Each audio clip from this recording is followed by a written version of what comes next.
kamu tetap rajin cuci tangan dan menjaga kebersihan diri. Hari ini kita akan belajar tentang gagasan pokok dan jenis paragraf. Tidak lupa siapkan bukumu, pulpenmu, kemudian kamu catat yang kamu kira penting. Lalu nanti kerjakan tugas di akhir video ini. Kita simak video berikut. Hari ini kita belajar bahasa Indonesia tentang gagasan pokok dan jenis paragraf. Disimak ya, Nak.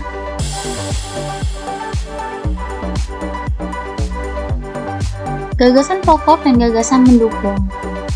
Gagasan pokok itu apa sih? Gagasan pokok itu adalah ide utama, ide pokok, intisari dari setiap paragraf. Gagasan pokok bisa kamu sebut juga sebagai pikiran utama, gagasan utama, atau ide pokok. Gagasan pokok biasanya terdapat pada kalimat utama.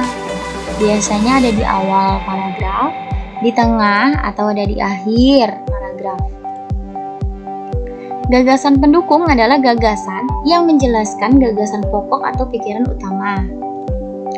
Gagasan pendukung dalam satu paragraf lebih dari satu gagasan, sedangkan gagasan pokok hanya ada satu dalam paragraf. Itu bedanya ya. Kita lanjut. Jenis paragraf. Gagasan utama bisa berada di awal paragraf, di akhir paragraf, dan di awal dan di akhir paragraf. Jadi ada di awal sama di akhir juga. Paragraf yang memiliki gagasan pokok di awal disebut juga paragraf deduktif. Paragraf yang memiliki gagasan pokok di akhir disebut juga paragraf induktif. Sedangkan paragraf yang memiliki gagasan pokok di awal dan di akhir disebut paragraf deduktif induktif atau bisa kita sebut paragraf campuran. Kita lanjut. Ada contoh soal paragraf yang berada di awal. Ya, pokok pikiran yang berada di awal. Di sini ada sebuah paragraf, ya, di mana yang Budi tebalkan, ya, ini adalah kalimat utamanya. Kamu sudah belajar di kelas 3 tentang kalimat utama.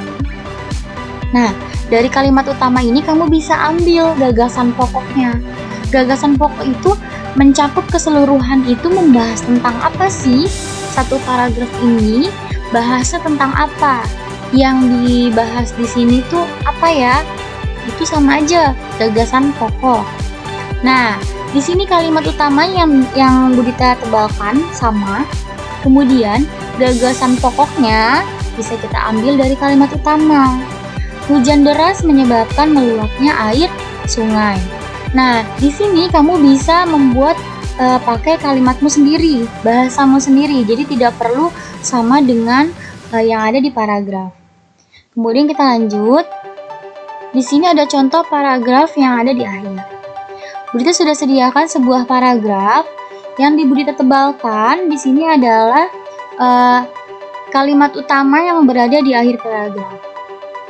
Tadi sudah Budita jelaskan kalau misalkan kalimat utama itu bisa menjadi patokan membuat kamu menemukan gagasan pokok. Ya. Di sini kalimat utamanya sama seperti yang ada di paragraf 11 ini. Nah, gagasan pokoknya apa sih? Banjir bandang membawa dampak buruk bagi kesehatan. Jadi kamu bisa pakai bahasamu sendiri dari yang kalimat utama yang berada di akhir ini. Jenis paragrafnya apa? Jenis paragrafnya paragraf induktif karena berada di akhir paragraf. Kita lanjut. Di sini contoh paragraf awal dan akhir atau campuran nih. Di sini ada sebuah paragraf lagi udah sediakan. Nah, yang dicetak tebal ini adalah paragraf contoh kalimat utama ya yang ada di awal dengan di akhir. Nah, di sini bisa kita lihat kalimat utamanya awal sama akhir. Nah, gagasan pokoknya apa? Kamu bisa gabungkan antara yang awal sama yang akhir. Dan kita menemukan di sini gagasan pokoknya yang dibahas itu adalah apa? Air adalah kebutuhan mutlak yang wajib diperhatikan keberadaannya. Jadi kamu gabungkan dari dua kalimat ini nih, dari yang awal sama yang akhir. Boleh pakai bahasamu sendiri yang jelas masih berkaitan dengan paragraf yang disediakan. Jenis paragrafnya apa? Paragraf deduktif dan induktif. Deduktif induktif atau campuran. Ya, karena berada di awal sama berada di akhir. Mudah-mudahan kamu paham ya. Nah, sekarang kita masuk ke latihan soal. Nah, Bunda sediakan di sini ada 2 soal atau 2 paragraf.